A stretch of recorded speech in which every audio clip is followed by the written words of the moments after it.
아침 햇살과 모닝콜로 너와 तो जी सिवाना ने सारे के सारे कपड़े डाल दिए हैं धोने वाले बास्केट में। ये काम मैं इसी से करवाती हूँ। तो जी इसी के साथ होती है ब्लॉग की शुरुआत। Welcome back. I don't know Honey ने सुबह स्टार्ट किया कि नहीं, बट आज एक बड़ी स्पेशल नोट से दिन की शुरुआत हो रही है। टन टन, ये देखिए हमारे घर आ चुका है। ये क्या है सिवानू? हाँ, magic geyser. But this is not a geyser बेटा। आप बताओ। ये है एयर प्यूरीफायर। Air purifier. इससे पता है मम्मी ये नहीं, ये कह रही है कि मम्मा ये ये स्टेरिलाइजर है। नो बेटा, ये स्टेरिलाइजर नहीं। और मेरा हाँ। तो जी फाइनली बहुत डिस्कशन के बाद मैंने हनी ने सोचा कि बहुत ज़्यादा एयर क्वालिटी का चक्कर पड़ चुका है और अब बच्चा भी बहुत बाहर निकलता है, स्कूल वगैरह भी जाता है और बहुत ज़्यादा मुश्किल हो चुका है। ऐसा नहीं है कि इससे बच्चे की इम्यूनिटी पे फ़र्क पड़ता है। मैं आपको एक चीज़ समझाती हूँ। पहले मेरा और हनी का ये मानना था कि शायद एयर प्यूरीफायर से हम एयर प्यूरीफायर में बच्चे को रखेंगे तो जब वहाँ से बाहर निकलेगा तो शायद वो जल्दी चीज़ों का शिकार होगा क्योंकि उसकी इम्यूनिटी पे असर पड़ेगा क्योंकि वो एयर प्यूरीफायर में रहता है।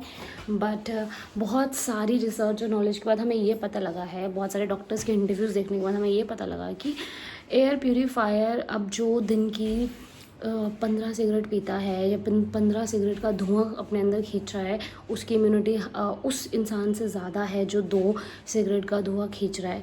तो ये तो कोई नॉलेज हुआ नहीं। तो एयर क्वालिटी से आपके बच्चे की इम्यूनिटी का कोई फ़र्क नहीं है। इससे आपकी लंग्स ही डिटॉक्स कर रहे हो।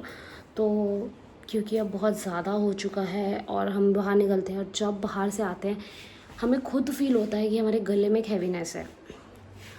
तो कुछ दिनों बाद इसके फ़िल्टर का टेस्ट करेंगे कि कितना पोल्यूशन इसके अंदर आया है, क्योंकि हमारे कमरे में भी ना हम रोज़ डस्टिंग करते हैं लेकिन थोड़ी देर बाद, आप समझ लो 4-5 घंटे बाद, हमें फिर से मिट्टी वगैरह दिखने लग जाती है। It's because of pollution. तो इससे काफ़ी चीज़ों पर फ़र्क पड़ेगा, ऐसा मैंने सब पढ़ा है, सोचा है। अब ये एयर प्यूरीफायर हमारे बजट में, हमारे रूम जितना है छोटा उसमें फ़िट होता था, तो भी ले लिया है हमने। अब ये क्या हो रहा है? एक्सरसाइज, योगा। बहुत अच्छा योगा कर रहे हो। किसने सिखाया? चैरिटी ने सिखाया। फैन को पकड़ लेती है। ओके। फिर घूमती है। इसके हैंड में चोट भी नहीं लगती। आपके लग जाती है? अब बेबी हो? ओके।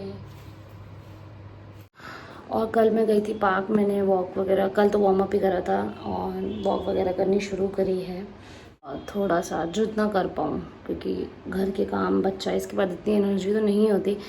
मैं 10 मिनट निकालूंगी खुद के लिए और थोड़ा सा पोर्शन कंट्रोल करूँगी। ऑलरेडी मैं बहुत पोर्शन मतलब कंट्रोल में ही खाती हूँ। मैं थोड़ी देर में ज़रूर खा लेती हूँ बट मेरे पोर्शंस बहुत कम होते हैं। तो चलिए लेट्स सी कि क्या होता है। वो तो आई हैव स्टार्टेड, कल तो वार्म अप भी गया था। अब आज मैं 10-15 मिनट चली जाऊँगी, थोड़ा रनिंग, हल्की रनिंग प्रोग्रेस करूँगी। बाकी तो भगवान भरोसे।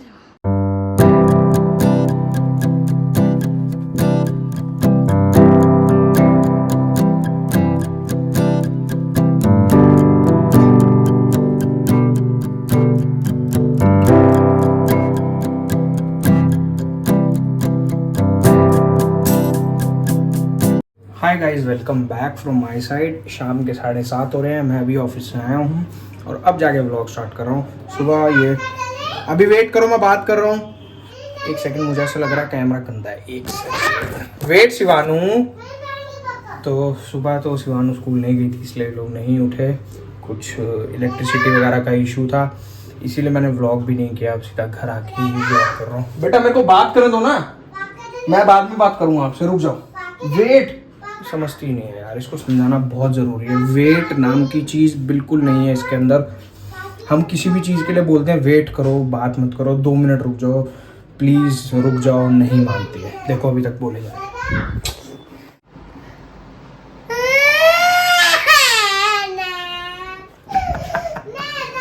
तो फाइनली डांट पड़ गई शिवानू, वही गुस्सा दिला रही है, बात ही नहीं करने देती है। मुझे जरा सा डांटा और ओवर एक्टिंग इतनी कर रही है ना कि कोई हिसाब नहीं है इसका।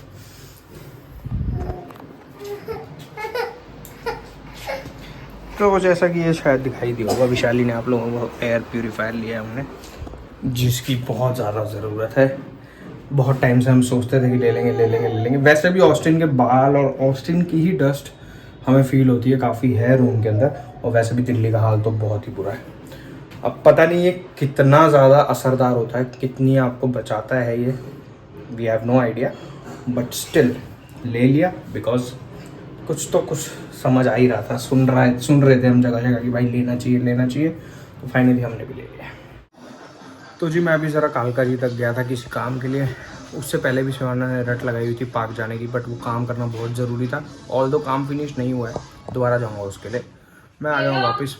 और अभी मुझे लग रही है भूख, तो खाने में है हमारे पीली दाल चावल और चटनी। तो शिवानू ने अभी भी जान खा रखी कि लेके चलो। तो अभी मेरे पास बैठने का भी टाइम नहीं है, खा लेता हूँ फटाफट और इसको पार्क ले जाता हूँ, ताकि इसकी आत्मा को शांति मिले, इसको सुकून मिले कि हाँ मेरे को पार्क लेके आ गए हैं। इसको बहुत मुश्किल से मैंने शांत करा है कि बेटा मुझे खाने, तो मुझे भूख लग रही है। अब शांत हो गई है, खा लो आप भी बेटा, ओके? फिर चलेंगे हम, ओके? तो भाई आसपास कहीं पे ढोल बज रहे हैं, शिवानू डांस कर रहा है। ये तो डांस कर रहा है, लेकिन ऑस्टू बिल्कुल डर के बैठा हुआ है चुप के कमरे में। डांस करो ना।